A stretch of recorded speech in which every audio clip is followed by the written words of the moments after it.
wassalatu wassalamu ala asyrafil anbiya wal mursalin. Assalamualaikum warahmatullahi wabarakatuh. Kalau saya cakap dengan suara begini, di belakang dengar? Tak dengar?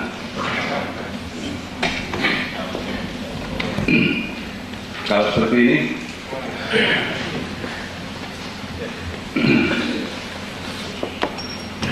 saya ditugaskan untuk memberi penerangan mengenai paham Madani dan juga masyarakat Madani. Pertama sekali saya harus jelaskan bahwa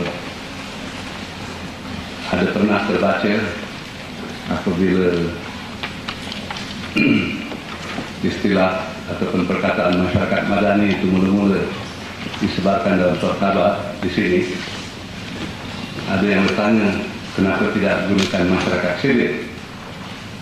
Jadi tujuan saya malam ini untuk menjelaskan perbedaan di antara yang dimaksudkan dengan masyarakat Madani dan masyarakat sivil. Sebab maksudnya tidak sama, maknanya tidak sama. Bahkan perbedaannya besar dan mendalam. Betul. Pertama kali berkenaan dengan Madani ini, akar katanya berasal dari perkataan di, yaitu yang kita maksudkan agama. Dan akar kata agama itu dana, dal alif nun. Dan ada pelbagai makna dalam akar kata din itu.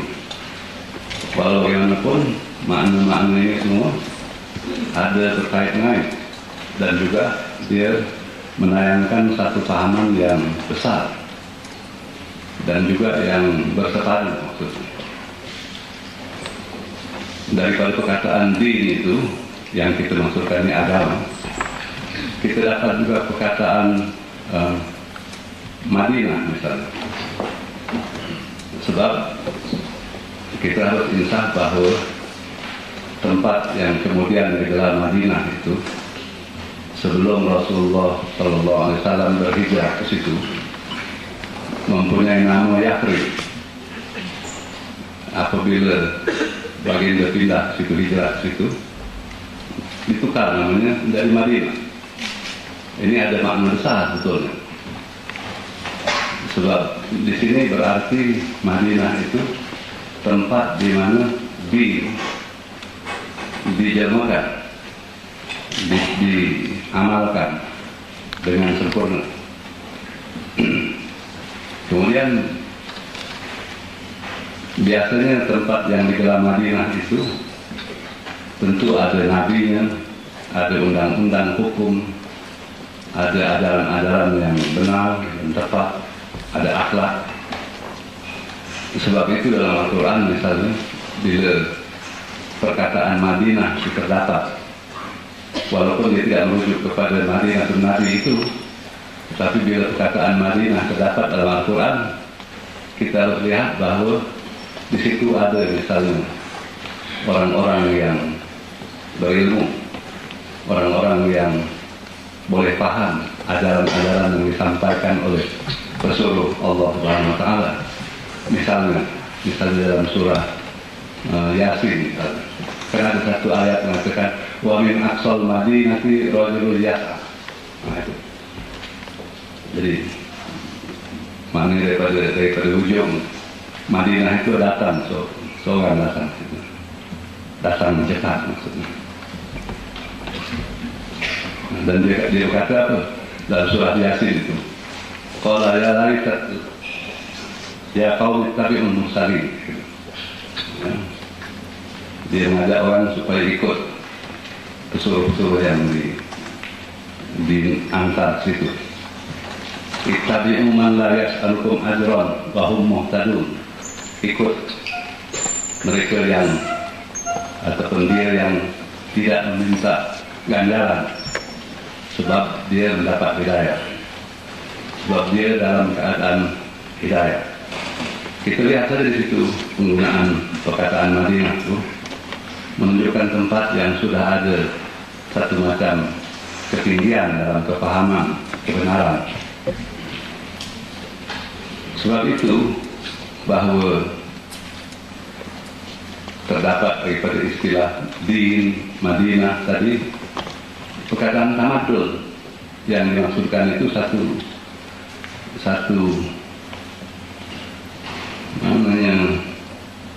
tempat di mana masyarakatnya telah mencapai taraf insaniah yang luhur, dan di mana ada tata susila, hukum dan undang-undang, di mana ada penguasa atau governor yang juga mempunyai hikmah dan melakukan keadilan, di mana kebudayaannya sudah luhur.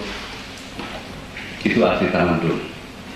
Dengan arti itu tidak sama maksudnya dengan civilization misalnya.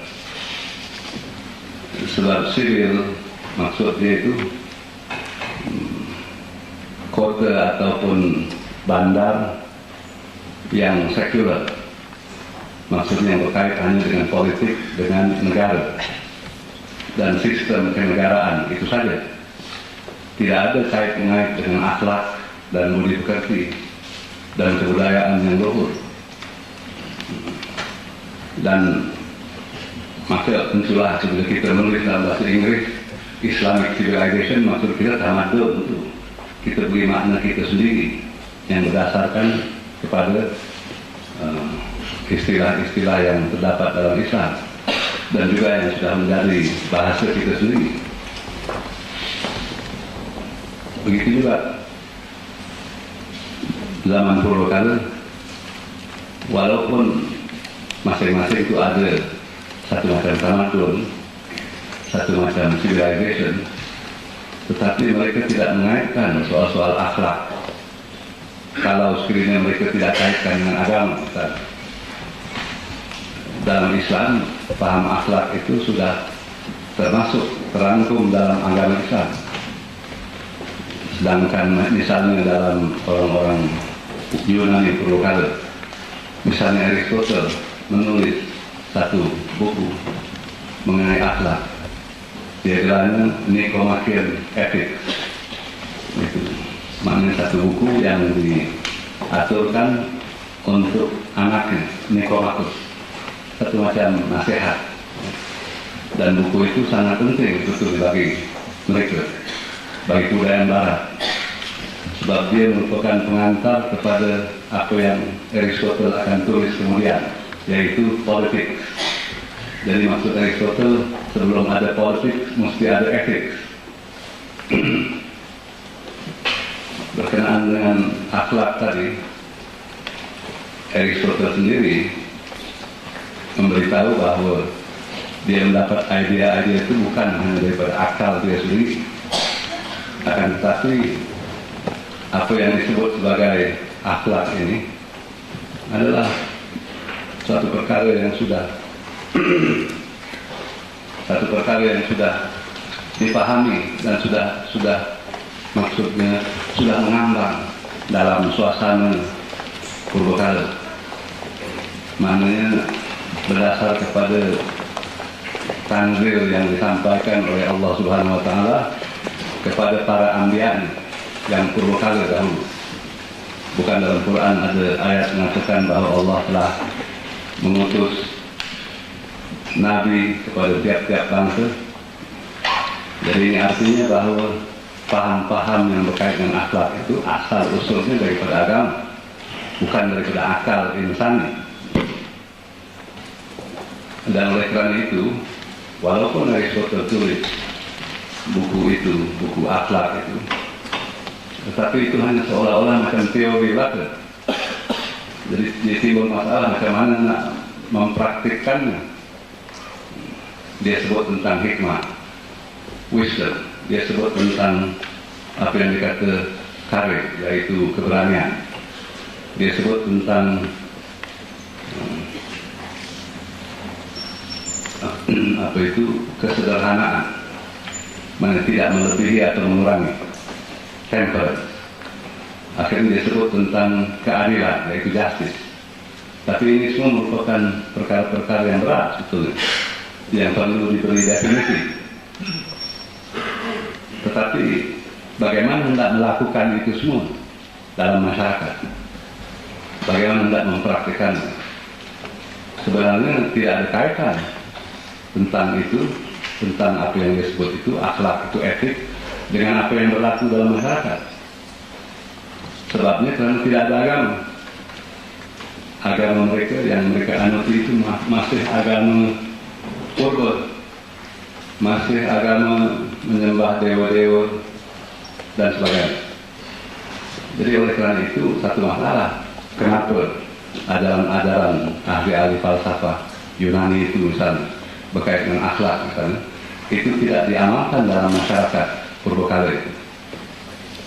Masyarakat purbakala bahkan apa yang mereka amalkan berlawanan dengan itu semua. Banyak kajian-kajian modern yang menunjuk bahwa masyarakat purba itu banyak pembohong, banyak suka mencuri, bunuh orang, bohong, tak ada amanah. Sebab itu dewa-dewa mereka pun betulnya membayangkan keadaan masyarakat mereka. Kan dewa-dewa yang itu bakal itu saling berlawan satu dengan lain, berbohong, fitnah, dan sebagainya. Jadi sebabnya, betulnya, menurut paham saya, sebabnya yang tidak dapat mereka jalmakan dalam masyarakat.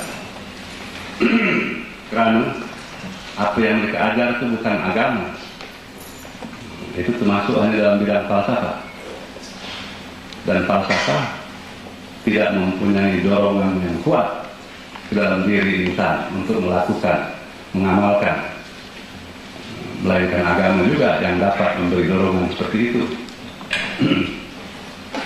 Jadi sebab Aristotle dan lain-lain, Plato dan lain-lain falsafah Yunani purbakala itu, teori-teori mereka dan macam teori saja, praktis lain. Yang saya gani sekarang misalnya masih banyak di antara kita yang sudah lupa tentang arti agama dalam kehidupan mereka, yang telah lupa tentang apa Islam itu, walaupun mereka mengaku mereka Muslim, yang masih soal berkenaan dengan macam mana teori dengan praktis, seolah-olah satu masalah besar. Ya. Bagaimana mempraktikkan itu? Ini menunjukkan mereka sudah banyak tidak paham cara-cara Islam dan sudah lebih terbawa dalam kepahaman cara-cara Barat, cara-cara orang Barat. Sebab mereka yang betul berdasar dari falsafah, tak ada dorongan. Kalau orang yang paham dan tahu dengan mendalam tentang agamanya, tidak akan timbul bagi dia bagaimana mengamalkan perkara-perkara akhlakiah itu.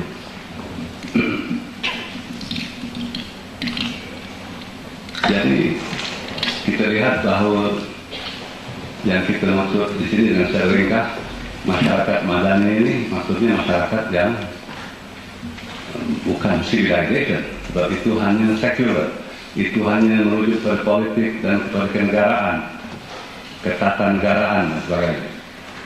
Yang kita maksudkan ini yaitu yang berdasar kepada sesuatu yang lebih mendalam, kepada agama, kepada paham insaniah, yaitu humanity, ya, sebab itu humanize, yaitu menjadikan seorang itu lebih berperi kemanusiaan misalnya. Itu kan satu tujuan dari tamadun juga. Kalau tidak, kebinasangannya, kehewanannya akan timbul lebih daripada keinsanannya. Jadi kalau kita hanya cakap pasal masyarakat sivil, ini sebab itu kita lihat banyak masalah moral yang sekarang berlaku di negara kita ini sendiri. Sebab ini menunjukkan bahwa agama tidak mempunyai makna dalam kehidupan banyak di kalangan pemimpin kita, di kalangan guru-guru kita, di kalangan profesor-profesor kita, di kalangan ustadz-ustadz kita, walaupun mereka itu semua Muslim. Ini artinya mereka tidak memahami banyak perkara-perkara mengenai agama Islam. Kalau mereka paham, tentu tidak akan timbul itu. Tentu dalam pendidikan, pelajaran pendidikan, perkara-perkara ini akan diajar dengan betul oleh guru-guru yang paham daripada kecil lagi, supaya tidak akan timbul, ataupun kurang-kurangnya supaya mengurangkan bersebarnya kemerosotan akhlak tadi. Sudah begitu, mengenai tadi saya sebut tentang insani, gimana? Dalam masyarakat Madani, seorang insan itu harus tahu dia itu siapa, dari mana asalnya, bukan? Dia harus mengenal dirinya. Dirinya itu bukan diri hayawani. Ini pun dalam perkara itu pun orang-orang Greek purbakala itu, orang Yunani, mereka bincang soal itu satu asas daripada akhlak, yaitu diri individu, bukan masyarakat. Masyarakat terdiri daripada individu-individu yang bergabung sebagai masyarakat. Jadi sebab itu mereka coba mengajar tentang soal itu. Misalnya macam Plato dan juga Aristotle, dan dalam buku Nicomachean Ethics itu ada yang disebut tentang diri, tapi dia kata dia tidak tahu tentang apa yang dimaksudkan dengan soul, yaitu roh dan diri. Misalnya dalam hal itu dia kata dia kurang begitu jelas, hanya dia hanya dapat tangkap apa yang dilihat dari luar, dari segi zahir insannya itu, dari gerak-geriknya, dari tindakannya, dari sikapnya. Dia hanya dapat memberi gambaran yang sama-sama, dan juga tentang apa yang terjadi kepada roh itu selepas badannya mati. Nah, di situ dia kata dia tak tahu, dia kurang pasti, sebab dia tidak dapat tanggil, dia tidak dapat agama, dia tidak dapat apa yang dikatakan iman misalnya, dan keyakinan yang merupakan satu perkara yang penting dalam agama. Jadi oleh karena itu dalam hal itu dia ragu-ragu, dia tidak tahu tentang misalnya yang dimaksudkan dengan sa'adah, happiness. Karena itu satu perkara yang sangat penting sebetulnya. Terus semua insan, semua dalam dunia ini, mereka semua hendak mencapai apa yang disebut sebagai kesejahteraan itu, yaitu sa'adah. Akan tetapi mereka tidak dapat bagi takrif apa dia sa'adah. Sebab itu Aristotle mengatakan bahwa ini sa'adah ini tak dapat dialami dengan sedar, tak dapat disedari misalnya, tak dapat dirasai dengan sedar. Hanya dia berubah-ubah pada tiap saat. Sekejap kita rasa senang, sekejap kita rasa susah. Mungkin kita senang dalam tugas kita, susah di rumah, senang di rumah, susah dalam pekerjaan, ya. Jadi oleh karena itu dikata ini happiness ini, yaitu kesejahteraan, tak dapat ditangkap, dia senantiasa liar, tak dapat licin, kerana dia senantiasa berubah. Tapi kemudian dia mengatakan juga bahwa ini hanya tentang badan jasmani saja, itu tentang emotion, tentang feeling, tentang perasaan, tentang emosi. Tapi Aristotle mengatakan bahwa tentu sa'adah ini, yaitu yang dikatakan kesejahteraan, merujuk lebih daripada kepada badan saja, tapi kepada apa yang disebut sebagai soul, yaitu diri, roh, nafs. Tapi sebab dia kata tadi bahwa dia tidak begitu jelas pada dia tentang nafs ini, apa dia, hanya satu macam power yang boleh menimbulkan apa yang disebut sebagai kehidupan, dan juga yang boleh disebut sebagai yang menjelmakan sesuatu yang memang yang sudah mempunyai bawaan semula jadi, tidak menjadi seperti apa yang mereka akan jadi nanti. Jadi biasa kadang-kadang saya gunakan istilah kata Melayu begitu. Jadi maksudnya kata-kata mendidik. dalam biji itu dikatakan ada pokok, walaupun kita tak nampak pokok itu dalam biji, tapi dia punya potensiality, dia punya kemungkinan kejadiannya itu ada di situ. Jadi yang dimaksudkan dengan soul ini adalah suatu macam suatu hakikat yang menjadikan benda yang harus jadi, yang menjadikan daripada potensi jadi actuality, jadi kenyataan. Ini dia berpendapat begitu. Dia kata kalau kita lihat di luar berkenaan dengan alam semesta ini, ada benda-benda yang dikatakan hidup, ada yang tidak hidup. Yang hidup ini dibagi pula pada 3 bagian, yaitu macam pohon-pohonan, binatang, dan insan. Dan dilihat bahwa dalam pohon-pohonan dia mempunyai 2 kuasa yang jelas nampak.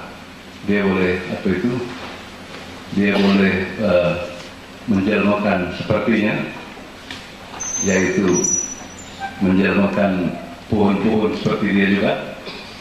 Dia juga menerima maknanya makanan, yaitu dia boleh hidup. Itu yang dia hidup maksudnya. Dia bergerak, dia berubah, dia jadi besar. Tapi itu saja, dia tak boleh bergerak misalnya, dia bergerak di dalam saja macam pohon-pohon. Tapi dia tidak macam binatang. Binatang boleh bergerak mengikut kehendaknya. Dia boleh lari, dia boleh buat macam-macam, lari dari berbahaya, lari kepada apa yang diingini dan sebagainya. Pohon tak dapat buat begitu. Jadi ditambah pula dalam insan ini ada kuasa-kuasa, dalam binatang itu ada kuasa-kuasa lebih daripada dalam pohon-pohon. Binatang boleh bergerak mengikut kehendaknya sendiri. Dan juga seperti pohon dia boleh menjelmakan yang sepertinya. Dan juga seperti pohon dia mempunyai nutrition untuk dia hidup, makanan untuk badannya. Dan tambahan pula dia mempunyai daya penglihat, yang mana pohon-pohon dianggap tidak mempunyai daya penglihat, binatang mempunyai. Tapi bila melihat insan pula, dia mempunyai juga kuasa-kuasa seperti itu. Tetapi lebih dari itu, dia mempunyai apa yang disebut sebagai akal, sebagai intelek, yang tidak terdapat dalam hewan, dalam pohon. Dan intelek inilah yang sebetulnya ada berkaitan rapat dengan yang dikatakan sebagai ruh tadi, yang dikatakan nafs dan diri.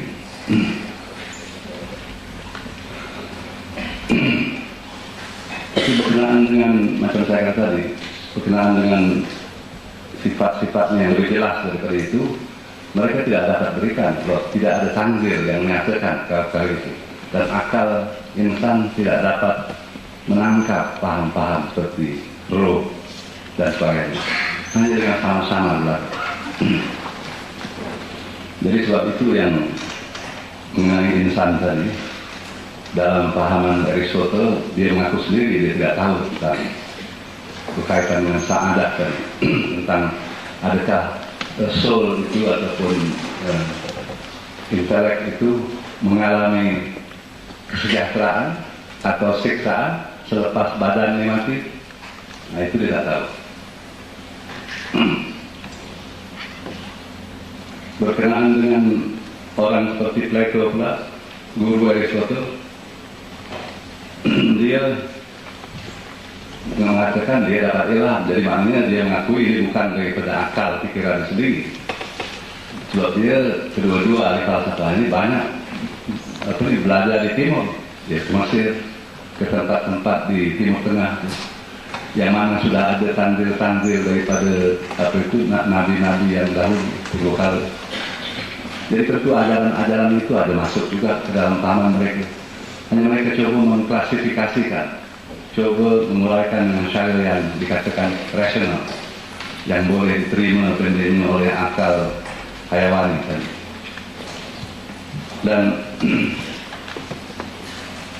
berkenaan Plato pula, dia mengatakan bahwa tentu ini diri insan ini, apa yang dia katakan macam conscience, yaitu satu macam perasaan, dulu-dulu tentu dia di satu keadaan seolah-olah dia teringat sesuatu yang telah berlaku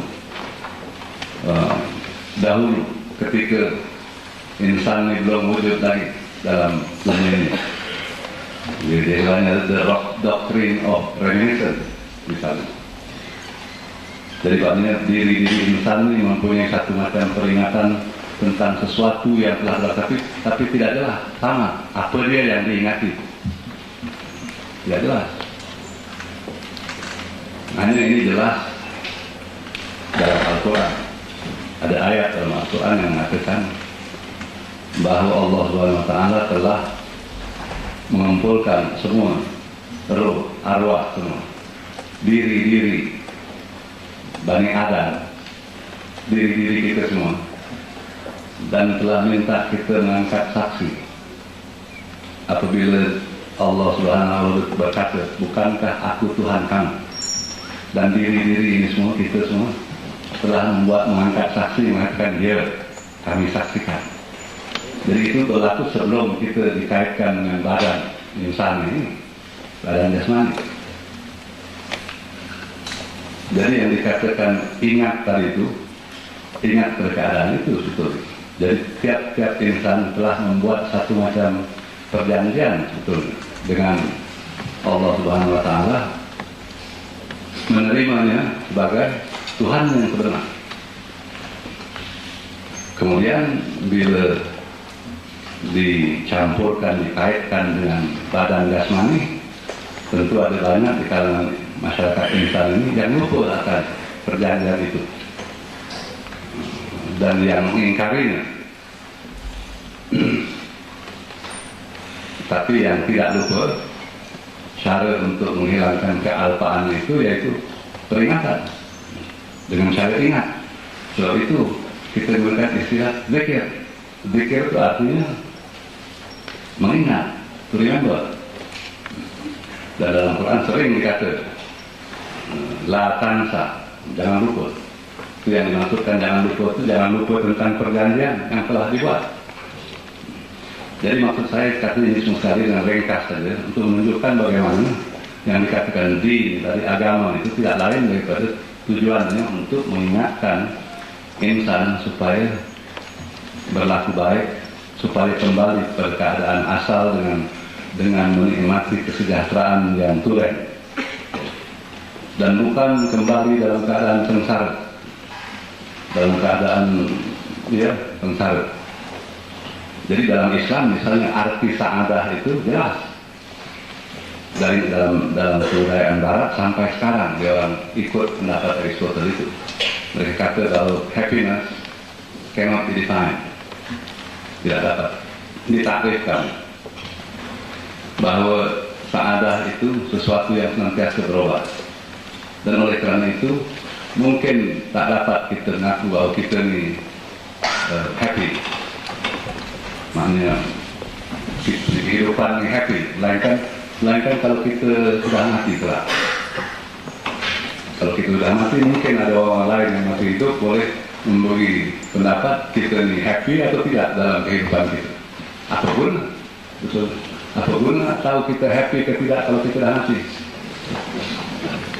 Kita mau tahu di sini. Kita mau mencapainya di sini, bukan sana. Di sana sudah tentu juga kita mau, tapi di sini mesti mencari. Sebab itu dalam Islam happiness ini bukan berdasar kepada diri jasmani, bukan yang dimaksudkan to feeling and emotion. Itu salah mereka pada paham itu.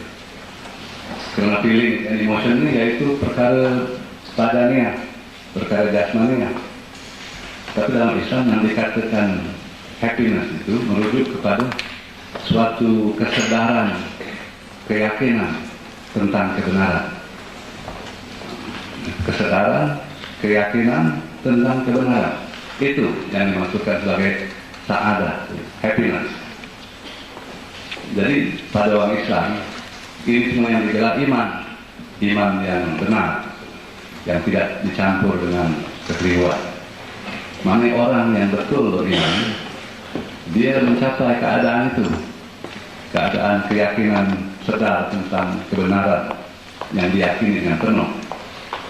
Dan apabila dia sampai ke peringkat itu, dia berdiri atas satu dasar yang kokoh, dan dia dapat menerima segala percobaan duniawi. Jadi yang kita maksudkan dengan happiness itu betul. Oleh karena itu maka itu yang saya kata, dia berkait rapat dengan akhlak, dengan din, dengan madani tadi, dengan paham development tentu bukan. Sebab apa tujuan development? Apa tujuan segala tujuan lain karena mencapai kesejahteraan tadi. Perkataan development itu sendiri sekarang orang-orang barat sudah mulai menolak, sudah mulai mengatakan ini satu kesilapan, satu kegagalan. Mereka tidak mencapai maksud.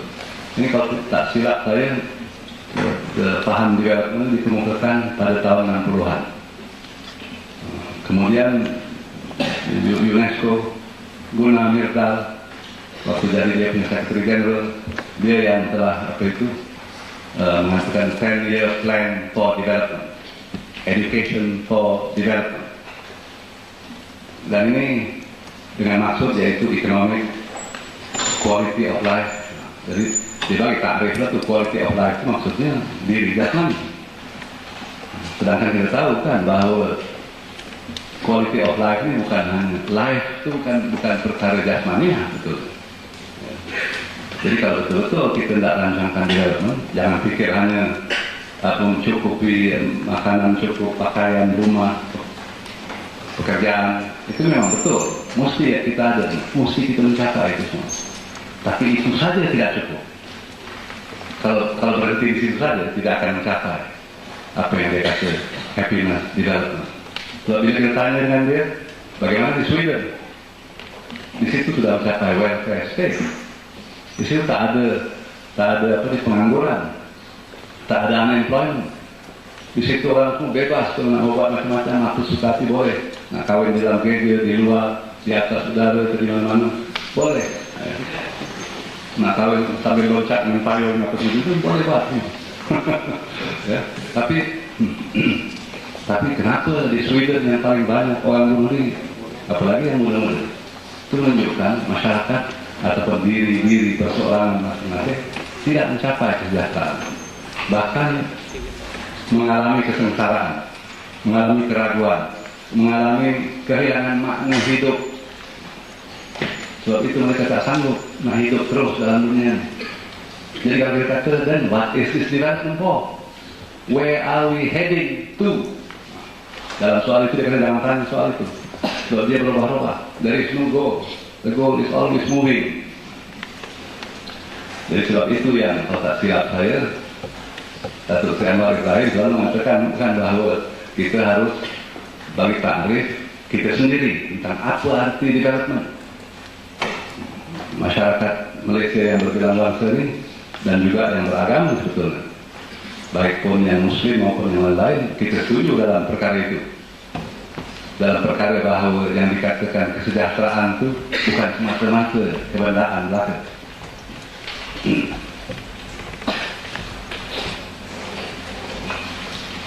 Jadi kalau kita sedar itu, bukan Allah SWT dalam Al-Quran mengatakan kita telah dijadikan khalifah, maknanya sebagai diberi kuasa untuk mengawal dunia ini. Dan mengawal dunia bukan artinya merosakkan dunia itu, bukan artinya mencemar alam. Tapi apa yang telah berlaku sekarang, orang-orang Barat sendiri yang buat, yang mengusulkan itu semua. Tapi sekarang mereka mengakui, mereka sudah siap. Sekarang saja baru mereka sadar apa yang ditulis oleh satu ketua bangsa Indian Chief, Red Indian Chief Seattle. Nama Seattle di Amerika itu berasal dari nama Chief itu, nama dia Seattle.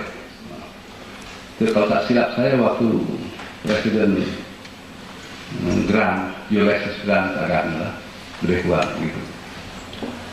Jadi Amerika tidak membeli tanah Seattle, wilayah yang digelaskan Seattle, supaya dimasukkan dalam wilayah Amerika. Jadi diantar utusan kepada itu Red Indian Chief. Red Indian Chief, dia tak tahu bahasa Inggris, tapi dalam surat itu diterjemahkan. Jadi dia jawab, dia punya surat itu sampai sekarang disimpan di Lincoln Memorial di Washington, supaya sebagai satu amaran kepada orang yang modern sekarang. Apa dia jawab? Dia kata, the Great White Chief want to buy my land. Dia kata, can I sell the air that we breathe? Boleh saya jual hawa yang saya sedut ni? Can I sell the air that I breathe? Can I sell, dia kata, the sound of the birds in the tree, the humming of the bees, and the gurgling of the river, the brook? Yes. Can I sell this grass, this grassland? This is my mother's hair, dia kata, that I look very carefully and comb every day, and it brings all kinds of produce. Can I sell this? Yes. No, but then he said, I am only a savage. The Great White Chief is a civilized man. Lalu itu dia kata, but you see, dia kata, the Great White Chief send people in this iron horse, yaitu kereta api, and they shoot, dia kata, the bison, they shoot hundreds of them. We, dia kata, only shoot the bison for food, but they shoot for fun. But of course, I said, I'm only a savage. Dia kata, the Great White Chief is a civilized man. Ya, dari itu dia cakap pasal environment, pasal itu. Kita pun patut mengambil tawaran dari situ kan. Sebab sekarang banyak di kalangan kita ini yang sedang buat macam itu.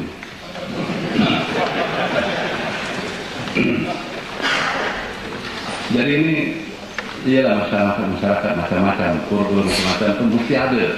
Yang mana yang masih ingat tentang ajaran agama akan sedar tentang itu. Agama bukan berarti duduk bertekun begitu dan melupakan dunia, pakai kekayaan ke gimana atau pakai, bukan begitu. Satu cara hidup, apalagi bagi orang Islam yang lengkap. Kita tidak boleh meninggalkan dunia ini, karena dunia ini dalam Al-Quran disebut sebagai ayat, dan ayat artinya seolah-olah macam kata-kata yang harus dibaca dan dipahami. Jadi maknanya ilmu sains dan lain-lain ilmu itu mustahab, bukan ilmu mustahab. Ini seolah-olah kita hendak menguraikan ayat-ayat alam tabi ini. Sebab ayat alam tabi ini macam buku besar, buku apa itu, buku tanjil juga. Hanya bedanya dengan Al-Quran misalnya, yaitu Al-Quran itu bukan makhluk, sedangkan alam ini makhluk. Tapi kedua-duanya seolah macam tanjil juga. Ayat-ayat Al-Quran pun adalah ayat, tapi alam ini pun adalah ayat dalam Al-Quran.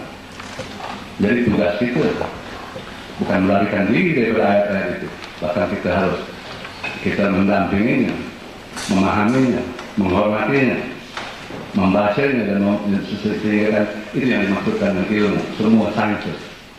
Dan kita harus mencapainya dengan saksama, dengan sempurna juga, dan harus memahami maknanya masing-masing, supaya dapat kita untuk kegunaan kita, supaya kita dapat gunakan dengan betul. Jadi begitu juga dengan soal ilmu saya sebutkan. Sedangkan apabila kita kata civil society, itu sudah berkait dengan state. Sudah begitu, tentulah tujuan kita menuntut ilmu ini kerana nak menimbulkan warga negara yang sempurna, ya, a good citizen. Itu yang dimaksudkan oleh the Greek philosopher dulu. Nah, sedangkan bagi kaum Islam pula kita kata tidak, itu tujuan kita, dan juga bagi agama-agama lain sebetulnya. Tujuan kita untuk mengeluarkan a good man, yaitu insan yang sempurna. Sebab kalau kita mengeluarkan insan yang sempurna, dengan sendirinya kita akan mengeluarkan warga negara yang sempurna juga. Dia akan menjadi warga negara yang baik. Tapi sebaliknya, kalau tujuannya hanya untuk mengeluarkan warga negara yang sempurna, mungkin dia insan yang jahat. Jadi lebih utama mengeluarkan insan yang sempurna. Sebab ilmu itu letaknya dalam akal insan. Ilmu itu satu sifat dari sifat Allah Subhanahu wa Ta'ala. Jadi oleh karena itu kita menjunjung tinggi ilmu dan kita tidak boleh mengabaikannya. Tapi dalam hal itu kita tidak boleh lupa untuk menggunakan ilmu itu dengan betul, untuk memberi tafsiran yang betul, dan bukan untuk menimbulkan syak dan was-was, ataupun menimbulkan huru hara, ataupun menimbulkan pencemaran dan kerusakan alam tadi. So, itu bukan ilmu yang membuat begitu. Itu kejahilan. Itu kejahilan. Dan mereka mengakui bahwa banyak yang berlaku sekarang ini karena mereka tidak sadar, tidak dapat diramalkan apa yang akan berlaku apabila mereka membuat penemuan sains misalnya. Kadang-kadang tidak dapat diramalkan apa yang akan berlaku misalnya 100 tahun dari sekarang, 10 tahun dari sekarang. Mungkin apa yang berlaku nanti sesuatu yang buruk dan sudah terlambat.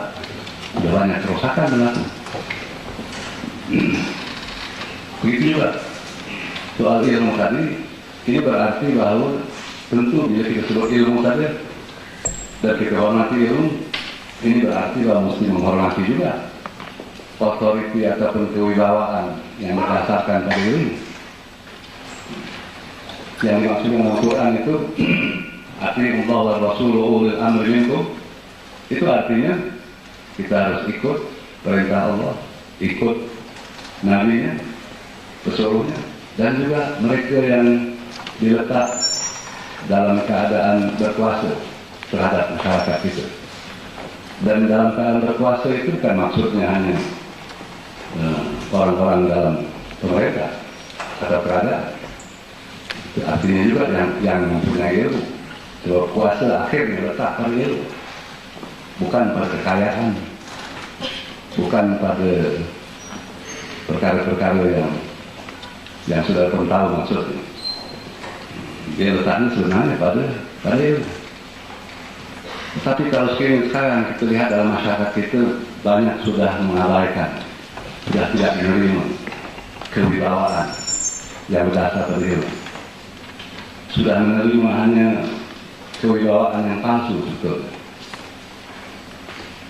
Macam mana yang misalnya yang tak ada ilmu mengenai bahasa, dia berucap tentang bahasa yang silap, salah, dan orang semua ikut. Dan bila dikatakan ini salah, tak mau dengar. Jadi artinya tidak menerima otoritas dalam soal itu. Jadi kalau misalnya demikian, macam mana kita menerima otoritasnya? Ya. Begitu juga dalam hal-hal lain. Otoritas ataupun kewibawaan bukan letak dalam masyarakat. Dalam Quran dikatakan bahwa dalam hal ilmu masyarakat tidak ada kuasa di situ. Masyarakat tugasnya ialah mengikut. Hanya dalam soal politik, dalam soal-soal pemilihan, musyawarah dan sebagainya, di situ masyarakat mempunyai hak.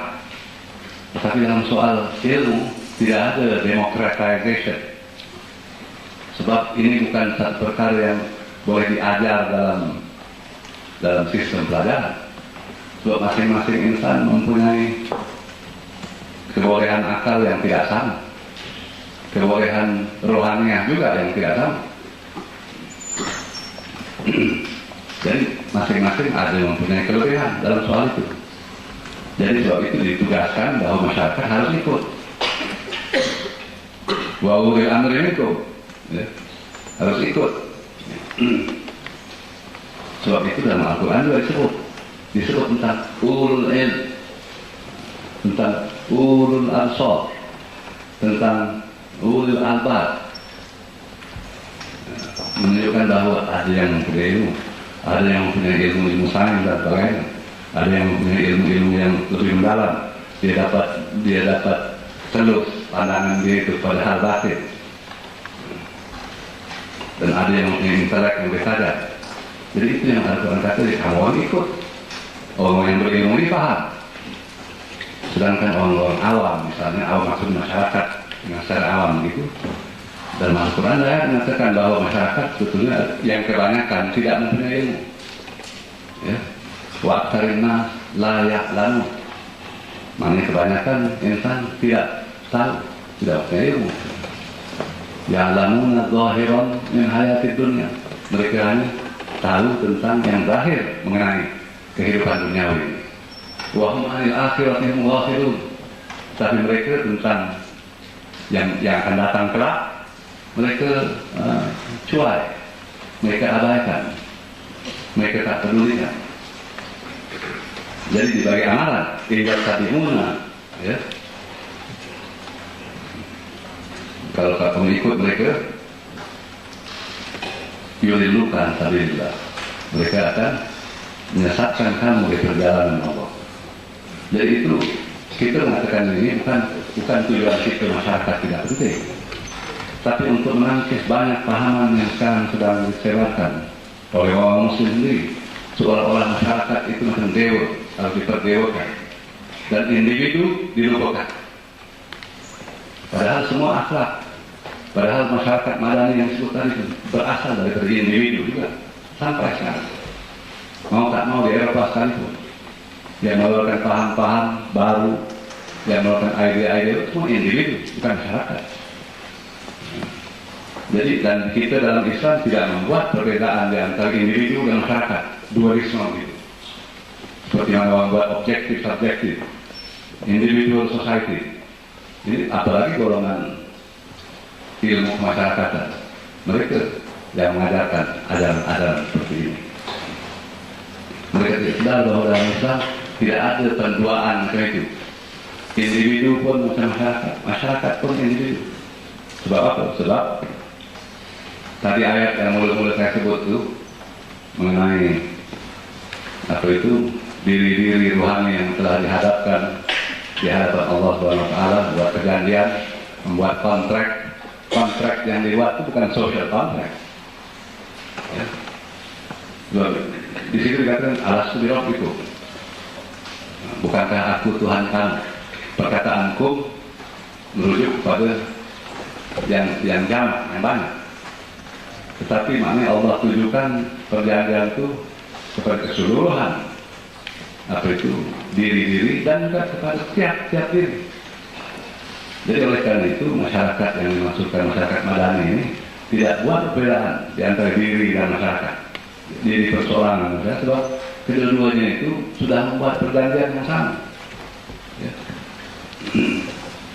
Jadi oleh karena demikian, ajaran-ajaran yang kita maksudkan ini juga terdapat dalam agama-agama lain. Ada perbedaan di sana sini, tetapi mereka tidak setuju dengan maksud kita tentang masyarakat tadi. Mungkin kita ada perbedaan di antara hal-hal ketuhanan, ibadah dan sebagainya. Perbedaan itu harus tetap ada, tidak dapat dihapuskan, dan bukan tujuan menghapuskan, bahkan tak boleh menghapuskan. Tetapi ada juga keselarasan dalam beberapa perkara. Ada juga selari misalnya dalam beberapa perkara. Dalam hal itu kita mesti gunakan, apalagi masyarakat majmuk macam di Malaysia ini. Misalnya dalam soal keadilan, masing-masing bagi macam-macam takrif. Tapi sesungguhnya takrif-takrif yang diberikan itu lebih kurang, maksudnya itu hampir sama. Walaupun dasar-dasar dan tujuan akhir mungkin tidak sama. Misalnya orang-orang ahli falsafah itu pun mendapat paham justice ini dari Tanzil juga yang saya kata tadi. Lalu sudah mengambang dalam suasana purbakala, terdapat di sana sini. Jadi Dewan ambil itu dan Dewan coba mengklasifikasikan, buat definisi. Sebenarnya sudah ada dari dulu. Kalau itu datang daripada Tanzil, bukan dari akal insan. Apa arti keadilan? justice. Dan mereka mengatakan misalnya katakanlah Plato mengatakan bahwa yang dikatakan alam ini semesta istilahnya kosmos. Kosmos ini artinya satu order, satu ketertiban, masing-masing mengikut apa itu satu macam soal undang-undang. Dan lawannya yaitu chaos. Dalam bahasa Inggris chaos, yaitu order, tak ikut order. Jadi kalau dikatakan justice is order, ya tapi what kind of order? Jadi order seperti mana? Peraturan yang mana? Ya kita orang Islam kata ya semua Muslim. Ya, bahwa matahari, bintang, bulan, sungai, insan dan lain-lain mau tak mau semua merah. Itu pun order juga. Masing-masing ada order kerana ini bermakna bahwa ciptaan raya ini bukan semua sama, bukan sama rata. Seperti mana juga insan tidak sama rata. Demokrasi yang dimaksudkan oleh Athens dulu itu seperti tidak dapat dipraktiskan. Masing-masing ada martabat, ada derajat, ada raja, ada hamba, ada itu, ada ini. Kata pepatah orang sufi dulu, dia kata kalau tak ada tukang sapu jalan akan tertutup dengan debu. Jadi wajib mesti ada tukang sapu jalan. Dia pun ada tugas, dia pun ada tempat. Masing-masing ada tempat yang tepat untuknya. Ya. Jadi oleh karena itu takrif yang saya berikan tentang makna keadilan dalam Islam ini, yaitu keadaan di mana masing-masing ada pada tempatnya. Keadaan di mana masing-masing ada pada tempatnya. Berkenaan dengan macam mana kita nak tahu tempat masing-masing, nah itu berdasarkan pada ilmu. Kalau tak ada ilmu tidak akan tahu. So, definisi seperti itu mewajibkan adanya ilmu. Kalau nak mengetahui tempat masing-masing mesti mengenali apa di tempat, mesti tahu di mana. Jadi itu yang orang macam Plato mengatakan, sedangkan kosmos ini alam semua masing-masing mengikut, tidak ada yang berlanggar satu sama lain, bintang ke matahari, bulan atau semua. Hujan pun turun dari langit ke bawah, tak ada yang dari bawah naik ke langit. Pokok pun begitu juga tumbuh, tidak ada yang dari awan turun ke bawah. Jadi tapi dia kata saya ganti dalam masyarakat manusia tak ada ini semua, kacau bila di situ. Sebabnya dia kata tak ada education. Dia kata bahwa saya nak kalau misalnya doktor, nak jadi doktor kena belajar berapa tahun, kena praktis juga, kemudian dapat ijazah, kemudian tahu nama dekat apa tu, sign dekat luar rumah, ini doktor. Jadi orang sakit boleh datang jumpa dia. Begitu juga yang buat ini, yang dikata arsitek atau semua. Dia kena belajar berpuluh tahun sudah praktis. Dari tahu sign, saya arsitek, orang nak buat rumah jumpa dia. Tapi dia kata nak jadi pemimpin, tak payah sekolah. Tak ada training apa-apa. Berdasar kepada masyarakat memilih itu. Jadi oleh karena itu dia kata, sebab itu dia timbul kezaliman, tirani. Sebab mereka tak tahu tempat masing-masing. Mereka tahu dari sini, dia tahu orang yang tak ada amanah jadikan menteri keuangan misalnya. Tapi itu juga akan tikus jatuh tugas kata orang. Jadi ini yang dimaksudkan dengan apa itu kezaliman. Begitu juga nanti kembali ke soal madani dari diri. Diri kita pun kita letak pada tempat yang wajar bagi kita. Sudah diadar bahwa diri kita ini kita letak di tempat diri yang apa itu yang mengakui keesaan Tuhan tadi. Bukan diri hayawani yang cenderung kepada hal-hal hayawani saja, yang tidak laik. Kalau kita buat begitu, dan itu tugas agama, dia telah meletakkan diri kita pada tempat yang benar untuknya. Dan kita telah melakukan keadilan pada diri sendiri. Dan begitu juga masyarakat. Dan begitu juga bahasa misalnya. Kita harus mengadili bahasa juga. kita letak kata-kata tepat pada tempatnya. Kalau dicampur kata ini ditukar dari sana, yang ini dari sini, ya, yang pencapaian dari kecapaian misalnya. Nah, jadi kalau kata begitu, ini artinya tak ada keadilan terhadap bahasa. Tidak paham tentang letakkan masing-masing pada tempat yang sesuai. Begitu juga pohon-pohon, kalau dipotong-potong buat kondominium begitu begini apa semua. Jalan, jadi itu artinya tidak adil kepada alam sekeliling. Tapi di rumah kita sendiri pun kita nak coba meletakkan masing-masing pada tempatnya, bukan? Kita letak gambar di sana ini. Jarang ada orang yang meletak dengan mangkuk WhatsApp itu. Kalau dia tahu itu bukan tempat dengan mangkuk. Orang Sakai dan Dayak pun mungkin dia tahu meletakkan itu alat perakas dia itu ada tempatnya. Dia tidak logokan semua dalam tempat. Jadi itu artinya masing-masing manusia paham, masing-masing ada tempat yang wajar bagi dia. Dan apabila kita rasa tentram, rasa nyaman dan tentram begitu, bahawa masing-masing sudah betul pada tempatnya, ini digelarnya dalam bahasa maknanya kesenian harmoni. Ya tidak lain daripada justice satu. Begitu juga yang si seniman ini, dia nak coba meletakkan warna-warna pada tempatnya supaya menimbulkan rasa yang sedap bagi yang melihat. Jadi itu sebab itu timbul kesenian.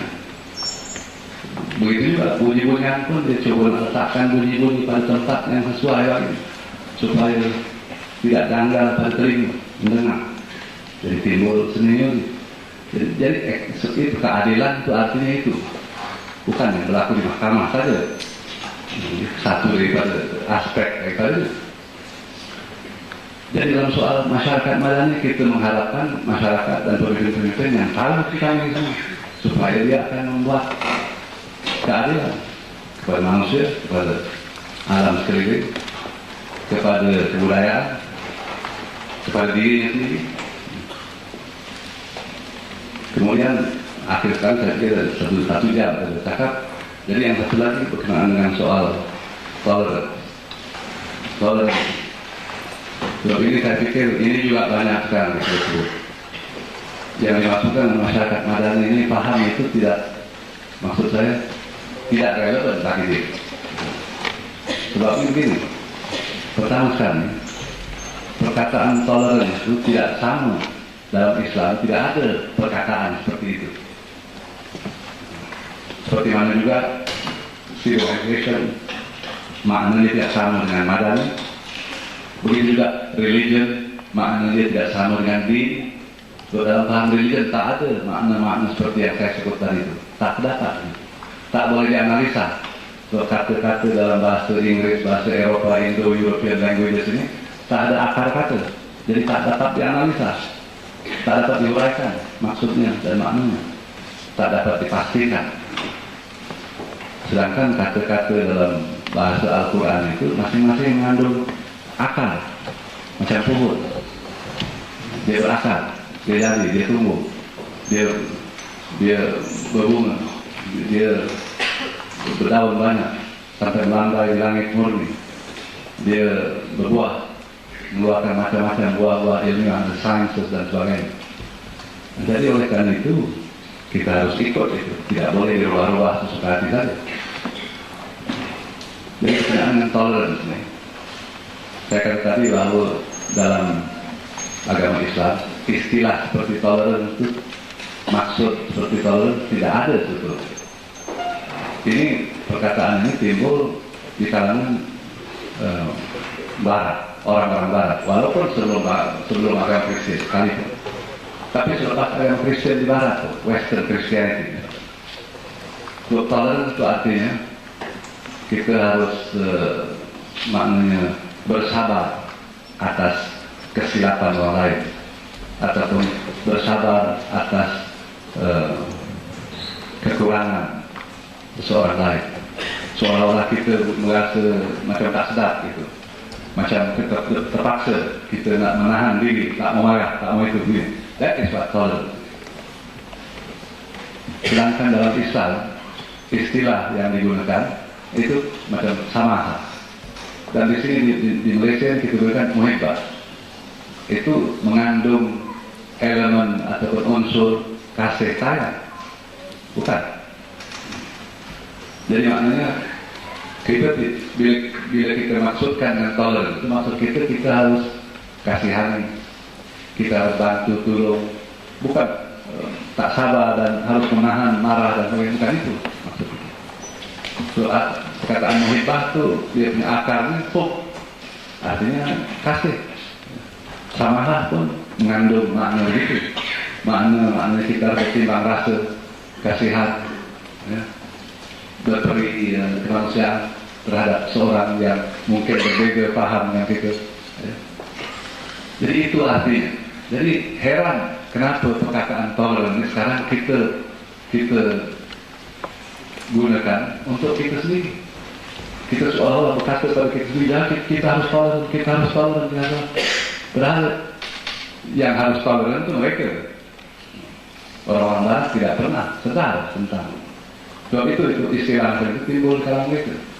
Sebab toleran ini digunakan berkaitan dengan paham-paham etnik sebetulnya. Dan orang barat belum pernah berpengalaman hidup dengan masyarakat yang berbeda, agama yang berbeda, kebudayaan yang berbeda. Ya sedikit saja kalau mereka hidup dulu dengan orang Yahudi sedikit.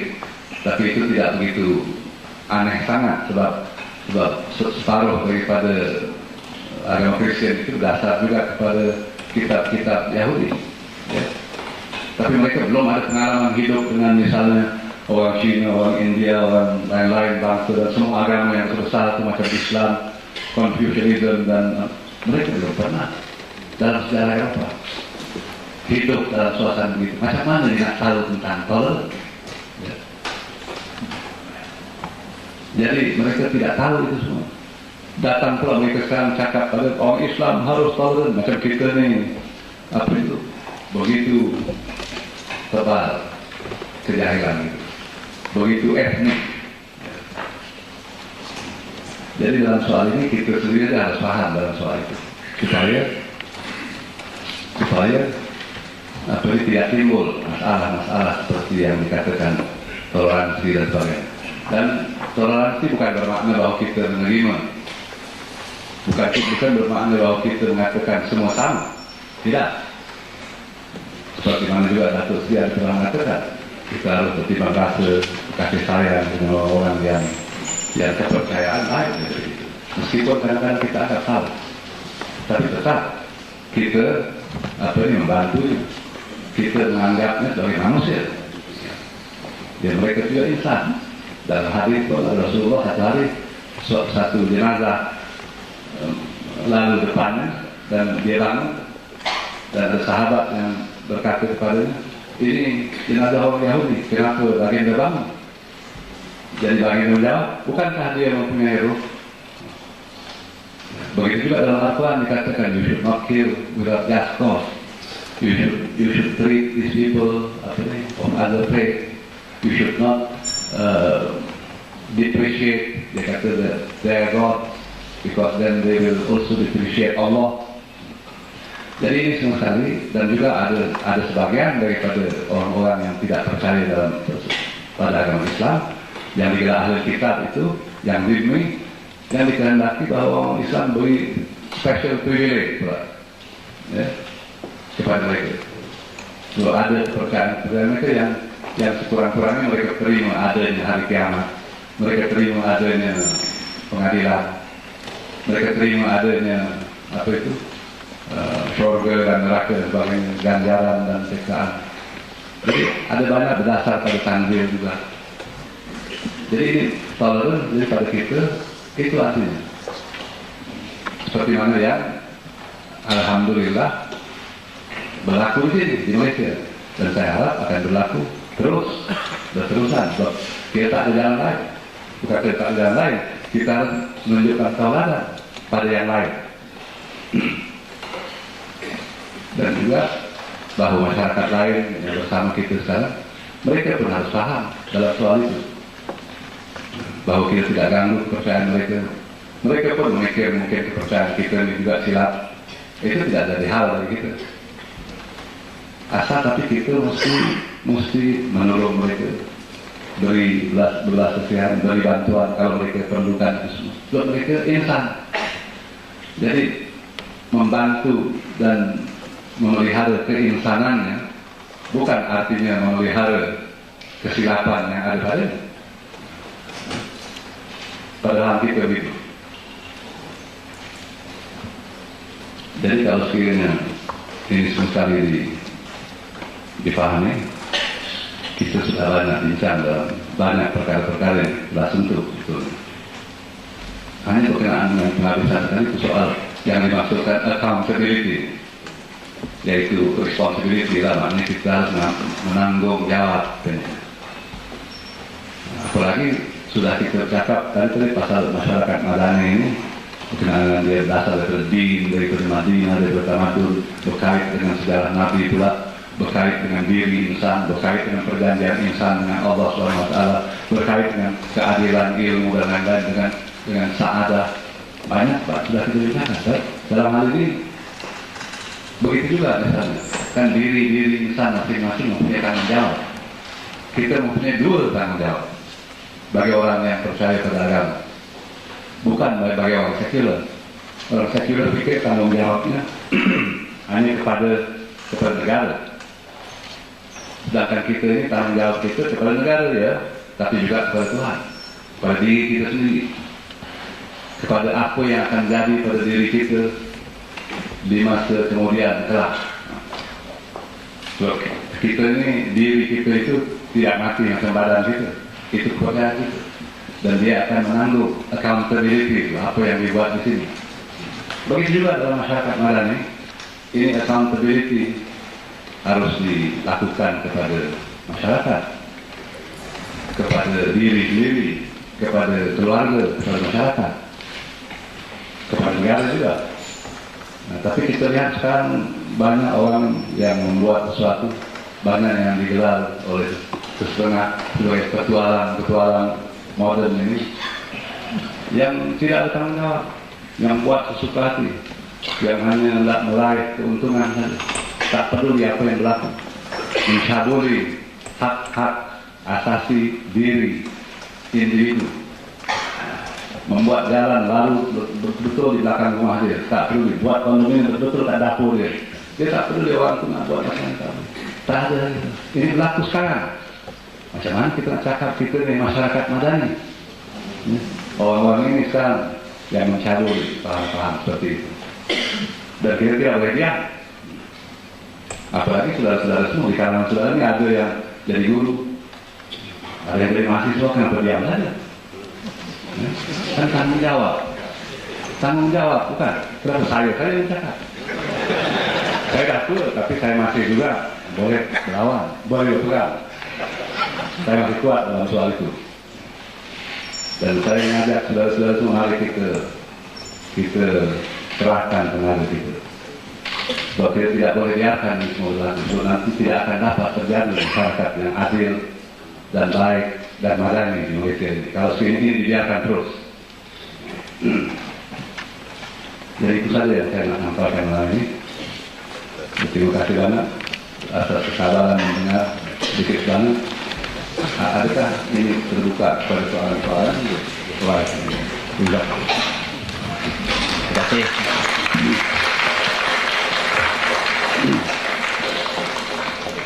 Terima kasih Profesor. Selama lebih sedikit 1 jam kita telah mendengar.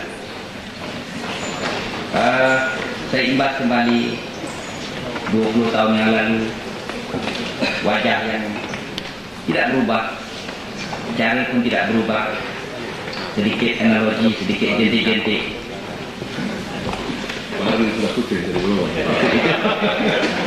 Sedikit warna, mungkin banyak di Eropah lagi turun, sangkut sedikit.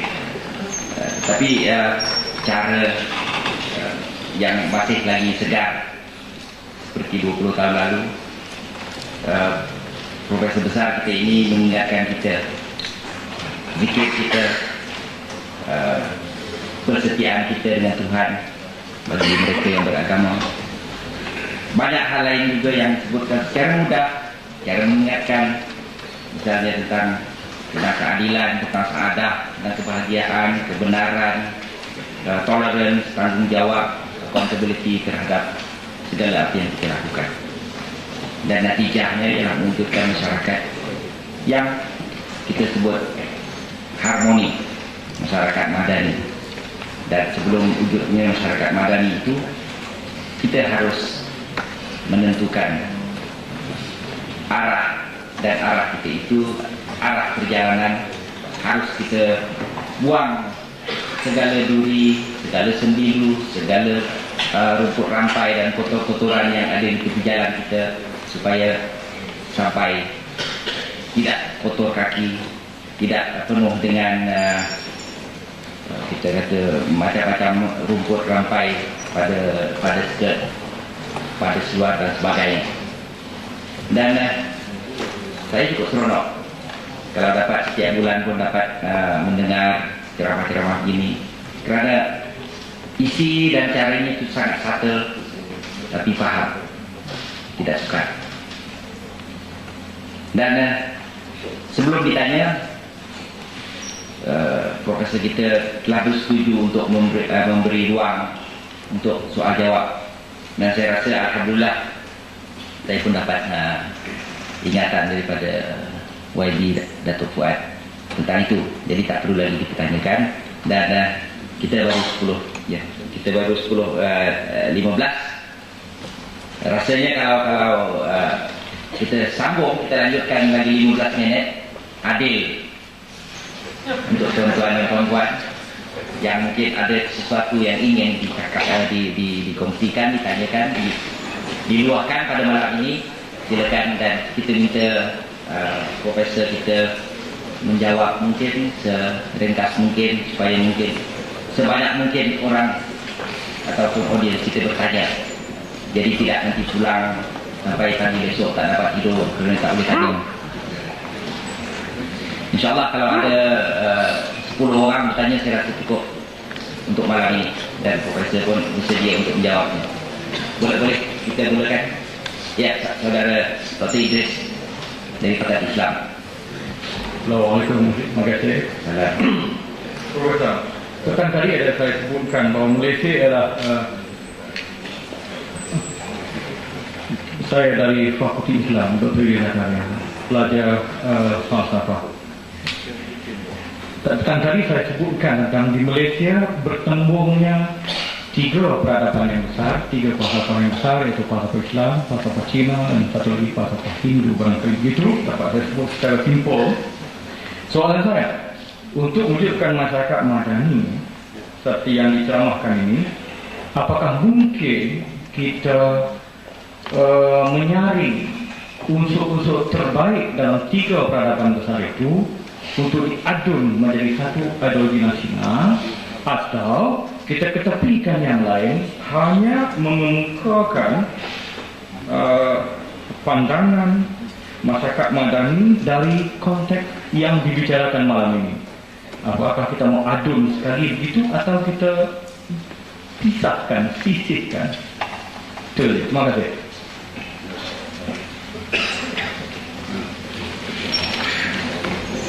Maaf saja tadi ya, saya sedang pada pendengaran saya banyak eko, jadi pas saya pakai ini, jadi saya minta saudara pengurusi mengulangi lagi apa yang ditanya tadi. Ya? Untuk mewujudkan masyarakat madani perlukan kita tiga sama suci.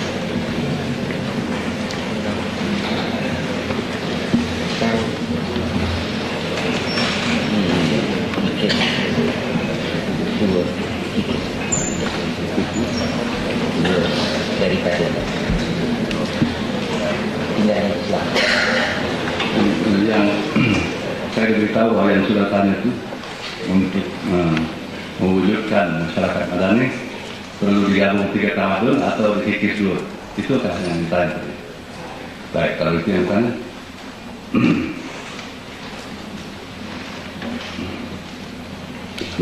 soal penggabungan tamadun itu barangkali kita tidak dapat gunakan istilah menggabungkan. Hanya kita mengatakan bahwa apa yang saya sebut tadi itu semua, ini agama-agama lain, macam di Malaysia ini, kalau sudah gunakan 3, maknanya itu menuju kepada apa nih, 3 pokok bangsa yang ada di sini. Karena tidak perlu jauh, tapi ada perkara-perkara yang sudah mereka setujui juga. Dan juga pertama sekali kita harus maknanya tujuan saya beri ceramah ini, kita pertama sekali menyampaikan risalah ini kepada orang Islam. Dan kalau orang Islam buat apa yang saya katakan tadi itu semua, soal keadilan, yang lain-lainnya pun akan ikut sedikit banyak. Sebab dalam ajaran mereka pun ada perkara-perkara itu.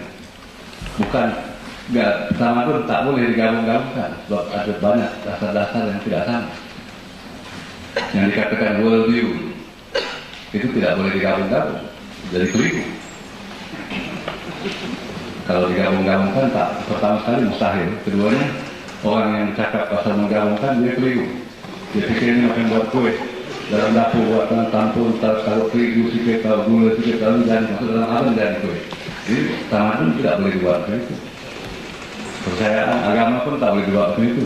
Tak ada transcendent unity of religion atau yang diancam oleh Hussein Nasr atau semua ini. Ini sebetulnya itu hanya barangkali helah politik ataupun sebagainya. Dan saya pikir perkara macam itu tidak dapat dipolitikan.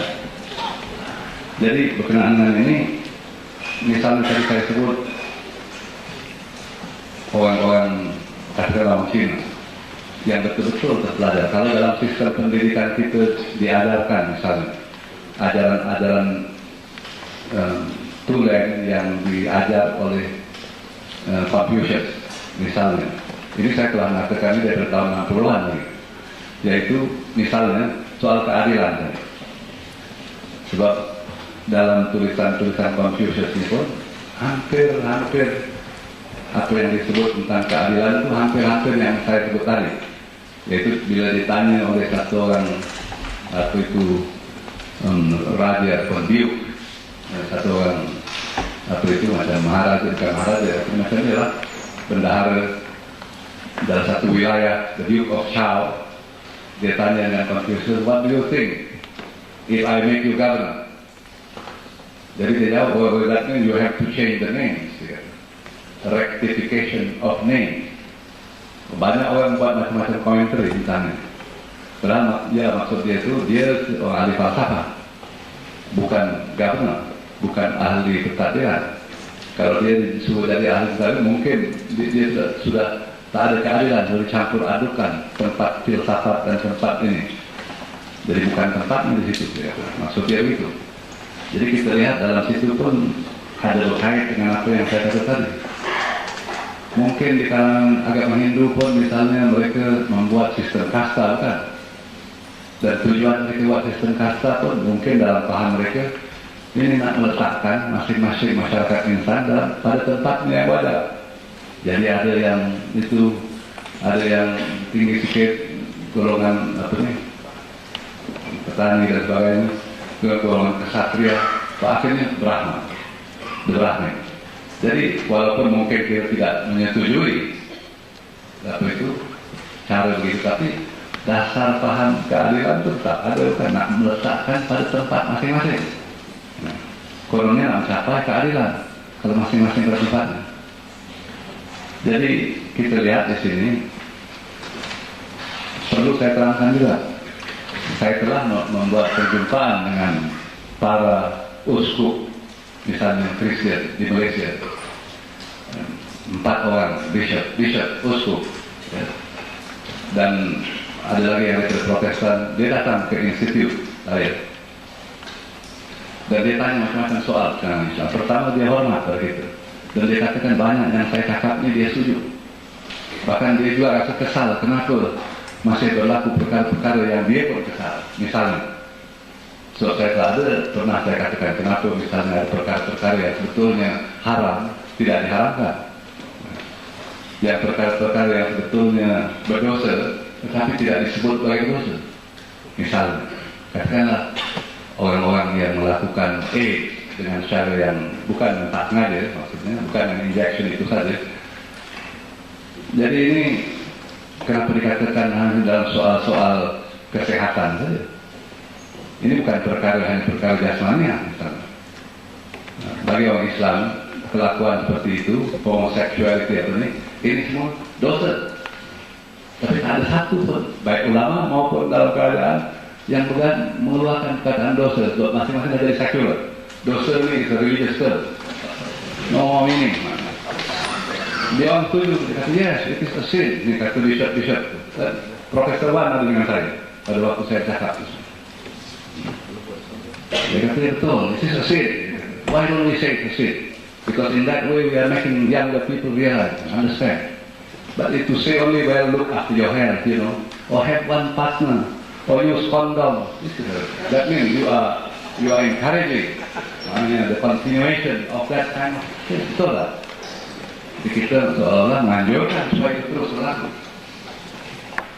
Begitu juga misalnya, kenapa dadah digelar najis? Itu bukan najis, itu haram. Dadah is worse than alcohol.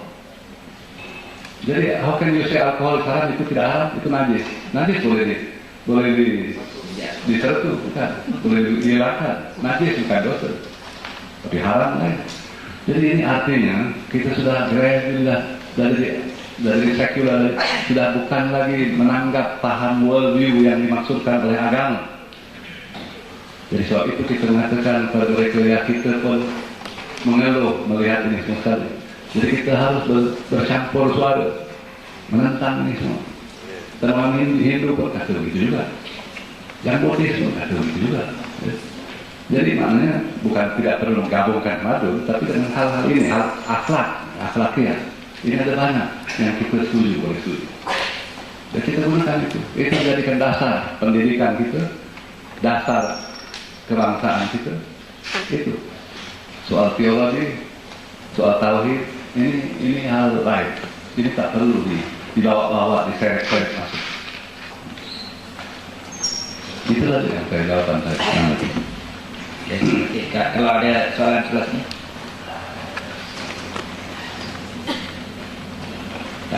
Sebelah sana, silakan. Kalau tak silap saya, saudara Nurudin ya. Nurudin.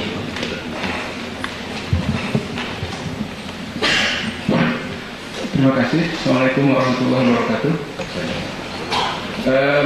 Saya sangat tertarik dengan semua paparan profesor, dan di sini saya mendapat satu kesimpulan bahwa begitu nampak antara Dasolen dan Desain itu begitu ada jurang.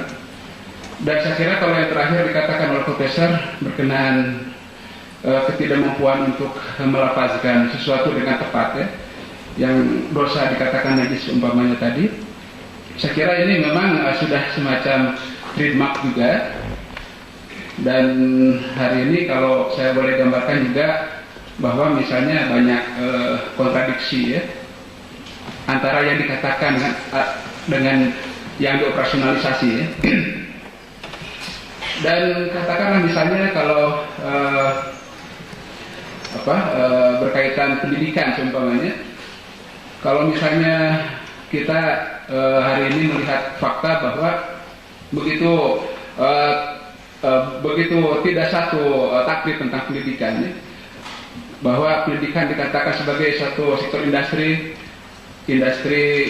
sebagaimana yang berlaku dalam dunia factory itu, satupun statement dari kalangan academician tidak ada satu yang memberi alternatif ya. Seolah mereka bersetuju saja. Ini satu ilustrasi dari saya.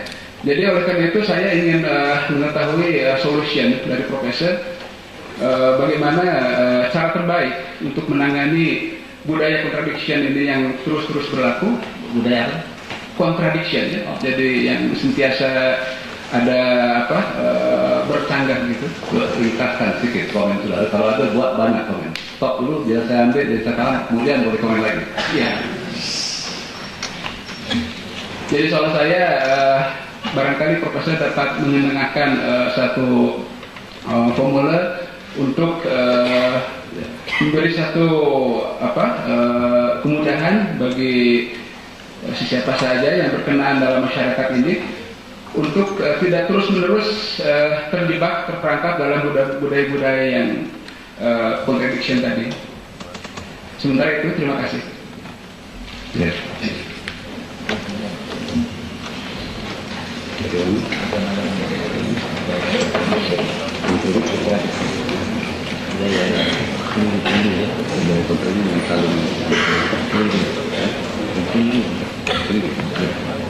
Oh, ya, kalau saya beritahu bahwa yang saudara timbulkan tadi bagaimana kita harus menangani budaya yang keliru lah, ini kontradiksi ya. Nah ini jawabannya pertama sekali jawaban mudah, yaitu mengatakan kita harus pertama sekali kita harus mengenali kita punya identitas sendiri dulu, yaitu makna diri kita sendiri. So, kalau tidak, kita tidak akan tahu misalnya tentang contradiction tadi. Keduanya kita harus mengenali mereka. Maknanya kita harus mengenali budaya barat, terus banyak contradiction banyak timbul dari sana. Dan daripada kejahilan masyarakat kita sendiri tentang makna diri sendiri. Jadi oleh karena itu dalam semua contradiction, baik apapun, kita mesti mengenali dulu apa ini sifat-sifat apa itu yang dikatakan kekeliruan. Kekeliruan artinya campuran yang benar dengan yang palsu. Kalau palsu belaka itu tidak menimbulkan kekeliruan. Kita akan mengenalinya terus sekaligus. Tapi kalau yang palsu bercampur dengan yang benar, nah itu yang jadi banyak keliru. Kekeliruan timbul karena kekurangan dalam ilmu mengenai makna diri kita, identitas kita, kebudayaan kita, sejarah kita, tamatur kita. Kemudian, jadi artinya jawabannya artinya kita harus hanya dapat menanganinya dengan pelajaran dan pendidikan yang benar. Sistem pelajaran pendidikan, kalau tidak ada itu, tidak akan dapat ditangani, akan terus gitu. Jadi maknanya university harus mengajarkan ilmu-ilmu yang tidak mengelirukan. Maksudnya ilmu tidak mengelirukan. Yang orang yang mengajar nih harus betul-betul paham. Jadi university begitu juga misalnya pemerintah, orang-orang yang bertanggung jawab, dia harus memberi penjelasan-penjelasan yang tepat, benar, yang tidak mengandung kesamaran. Jadi saya ambil dalam institut saya membuat apa ini yang dikatakan Saturday Night Lecture, yaitu syarahan tiap hari Sabtu malam yang saya lakukan di sana sudah beberapa tahun sebetulnya. Syarahan itu hanya menguraikan apa yang telah saya tulis. Sekarang saya tulis buku-buku ringkas-ringkas tapi padat, jadi saya harus uraikan.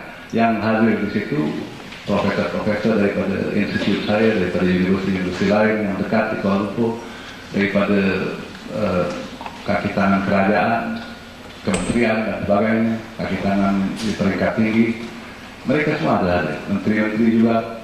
Jadi oleh karena itu memerlukan banyak sampai bertahun-tahun nak menguraikan sesuatu baru orang boleh paham. Jadi bukan mudah gitu, bukan dapat, bukan yang macam cara yang apa itu besok boleh keluar. Jadi kita ada jawaban, kita tidak keliru dalam soal jawaban. Bagaimana hendak mengatasi contradiction ini? Hanya dengan kita harus paham. Pertama kali kita katakan apa dia yang dikatakan pandangan alam, katakan Islam misalnya, ya, yang world view. Karena sudah pernah banyak dengar istilah world view. Padahal bila saya tanya orang Islam sendiri, profesor dari pengajaran Islam sendiri, bila tanya apa dia world view, oh dia kata that's power, politics. Itu. And then dia kata history. Jadi tanya orang lain pula jawabannya. Padahal world view bukan itu semua. World view maksudnya pandangan mengenai hakikat semesta, pandangan hidup kita. Kita tidak memandang pada dunia ini saja, tapi dalam bukan saja di hati sanubari kita, Tapi di apa itu, di kalbu kita, dalam roh kita ada saja pandangan itu terkait juga dengan akhirat, bukan? Ya. Kalau ada orang Islam yang tidak memikirkan tentang akhirat, dia bukan Islam, betul. Jadi oleh karena itu pada orang Islam tak dapat dipisah itu akhirat dengan dunia. Jadi bila dia melihat alam semesta ini, ada saja di bab sebalik penglihatannya itu ada saja peringatan mengenai nasib terakhir. Dia tidak dapat lari dari situ. Ya. Jadi oleh karena itu ini merangkumi banyak perkara, merangkumi hakikat semesta. Jadi kita harus menguraikan apa dia yang dimaksudkan Islamic worldview. Tentu pertama sekali tentang paham tauhid itu, tentang soal ketuhanan. Keduanya tentang makna wahyu misalnya. Orang Islam harus paham apa dia wahyu supaya dia jangan keliru. Jangan orang yang dapat inspirasi semalam, yang sengaja apa semua dia tidak berkata dia dapat wahyu semalam. Walaupun dalam kamus dewan seolah-olah istilah wahyu itu dipermudah saja begitu. Jadi ada juga orang yang jahil yang mengatakan semalam dia dapat wahyu. Maksudnya dia dapat ilham. Ya. Sebab wahyu hanya Nabi yang dapat dan tak ada lagi kan. Dah habis, tak ada lagi, dah putus. Ya, jadi begitu juga misalnya kebenaran agama. Kita harus memahami apa dia agamanya, apa paham agama. Malam ini saya terangkan sedikit bagaimana religion bukan maksud kita. Agama bukan religion, bukan din, itu tidak sama maknanya dengan religion. Seperti mana sivil tidak sama dengan madani. Jadi oleh karena ini ada banyak yang harus diuraikan, harus diajar. Sekarang ini orang sudah tidak tahu di semua. Sebabnya karena mereka sudah tidak tahu, kita harus tahu sebab juga.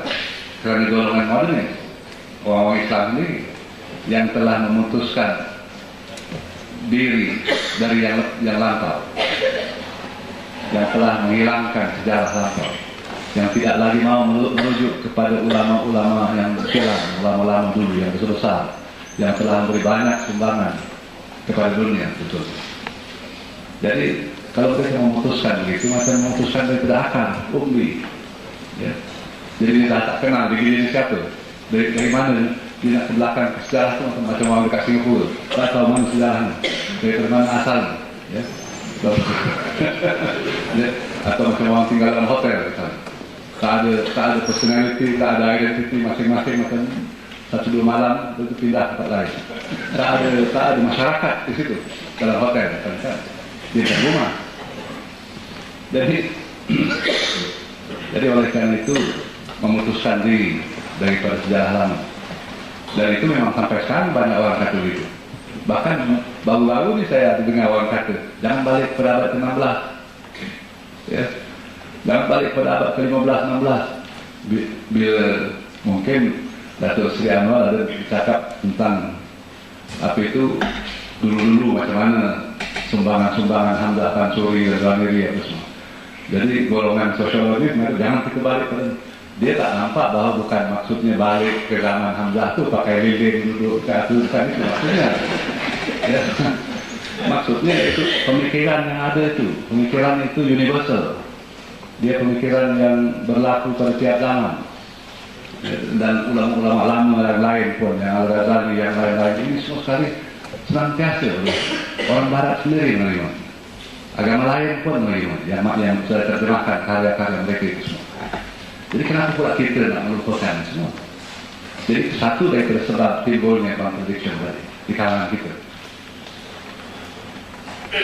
Jadi ada banyak lagi yang kita boleh sebut tentang sebab-sebab, tentang kejahilan kita sendiri, mana yang salah kita sendiri tidak mau mengkaji, meninggalkan ilmu pengetahuan.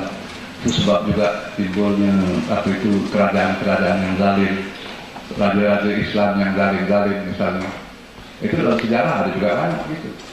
Yang tak pasal-pasal buat perkara yang merugikan. Misalnya ada seorang ahli sejarah terkenal, Arnold Toynbee, kan?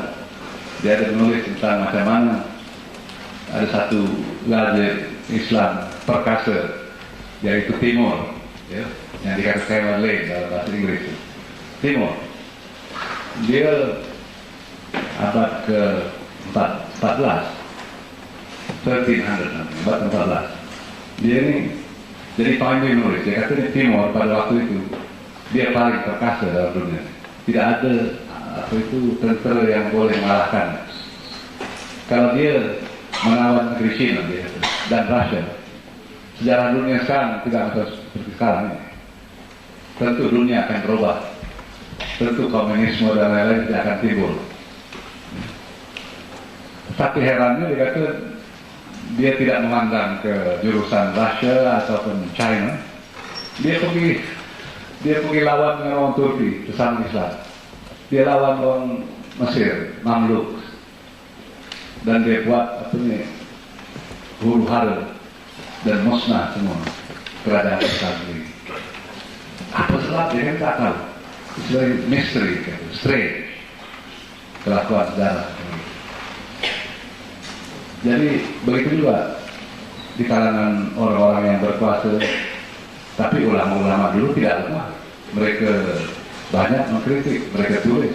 Dalam keadaan huru hara pun mereka mengeluarkan banyak hasil-hasil ilmiah yang mendalam. Sedangkan atas kuda pun sampai berlari dari peperangan, mereka ada juga menulis not sikit. Nota-nota aja mungkin bersinar atau semua. Yang sekarang tidak ada, yang sekarang sudah. Jadi untuk soal menangani contradiction ini, syarat pertama kita harus menuntut ilmu semula. Jangan pikir bahwa dah paham apa dia Islam itu. Masing-masing tentu orang awam punya paham lain. Saya tidak cakap dengan orang awam sekarang. Saya cakap dengan orang universiti. Jadi orang universiti dikehendaki memahaminya lebih daripada orang awam. Jadi oleh karena itu saya mengatakan, dan jangan saudara-saudara semua merasa apa itu ini bukan memperkecil, tidak. Tapi jangan saudara pikir bahwa saudara sudah paham Islam itu dengan betul. Ada banyak yang harus dipelajari. Islam bukan akan belajar matematik, belajar ini 3-4 bulan, 3-4 tahun, 10 tahun jadi ahli. Ini tidak, dia belajar 3 tahun pun terus dia pikir dia jadi alim ulama. Tak tahu semua Islam. Islam kan bukan begitu luas. Sedangkan orang yang belajar matematik pun di sekolah itu di mana-mana sampai masuk ke universitas di sekolah berapa tahun? 13 tahun, bukan? Di universitas berapa tahun? Kata 4 tahun. 17 tahun. No. Tambah juga yang higher school certificate, apa itu CJP yang tinggi ya. Nah itu 2 tahun. Jadi dah 19 tahun. Katakan buat PhD, buat master degree, kalau boleh 5 tahun katakan. Tambah itu jadi waktu, tambah dengan PhD biasanya 7 tahun. Jadi sekurang-kurangnya orang sudah sampai ke umur 30 tahun. Itu pun dia tak dapat mengaku dia pakar dan otoriti dalam ilmu hisab misalnya. Itu satu ilmu hisab. Apalagi orang yang hanya belajar bachelor's degree ke honors dalam hukum hakam di Al-Azhar, dia tidak boleh mengaku dia tu tahu Islam semua, dia ahli alim ulama dalam Islam. Ya. Jadi kita harus mengenal diri kita sendiri. Kita itu bertawaduk di hadapan ilmu. Sebab itu sifat dari Allah, itu pemberian dari Allah, dan tidak mudah kita mencapai. Jadi saya pikir jawabannya itu saja. Kita harus bersedia menuntut semua dalam hal itu. Jadi ada priority maksudnya. Priority kita ini kalau ada banyak masalah yang kita hadapi. Kalau kita senantiasa nak cuba mengatasi semua masalah, nanti tak jadi semua. Jadi oleh karena itu kita mesti ada priority yang mana yang harus kita buat dulu. Dan saya pikir bahwa prioritinya bagi saya, dan saya pikir banyak orang setuju dengan itu sekarang, yaitu berkenaan dengan ilmu, berkenaan dengan sistem pendidikan. Harus dirombak dan digubah dengan betul. Dan juga pelajaran-pelajaran dalam universitas, dalam sekolah terus sama. Jadi itu saja yang saya pikir saya dapat jawab yang sudah dimaksudkan tadi. Bagaimana cara kita hendak mengatasi contradiction. Berkenaan dengan kalau contradiction dimaksudkan dengan paham kebudayaan lain, agama lain. Nah, saya pikir itu diatasinya dengan soal toleran yang saya maksudkan tadi. Dengan saya kata samahah tadi, dengan muhibbah tadi, tanpa menyerahkan kebenaran kepada mereka. Kita tidak dapat setuju dengan paham pluralisme yang mengatakan semua nilai sah atau semua agama sah di sisi Allah. Sebab itu bukan diajar pada kita begitu. Jadi itu bukan masalah kita sebetulnya. Sebab dalam hal kita menerima ada yang silap, tapi kita sanggup hidup dengannya dan boleh bermuhibah dengannya, bersama dengannya. Jadi tidak masalah bagi kita. Berkenaan dengan soal Malaysia, misalnya kalau sudah maksudkan keadaan apa itu 3 golongan etnik dan nanti mungkin akan ya apa yang akan jadi di masa depan soal kebudayaan, saya pikir itu berkali serang lain. Sepanjang karena saya soal paham kebangsaan. Dulu saya ada berbicara pada tahun 59, 2 tahun selepas apa ini disiarkan kemerdekaan pada tahun 59 di Radio Malaysia itu paham kebangsaan itu usaha juga saya pikir, dan itu tidak termasuk dalam wawasan 2020. Hanya masuk di situ yaitu soal pembangunan ekonomi dan teknologi dan sains, tapi itu tidak akan mengatasi masalah soal paham kebangsaan dari soal budayaan dan sebagainya, nilai. Terima kasih.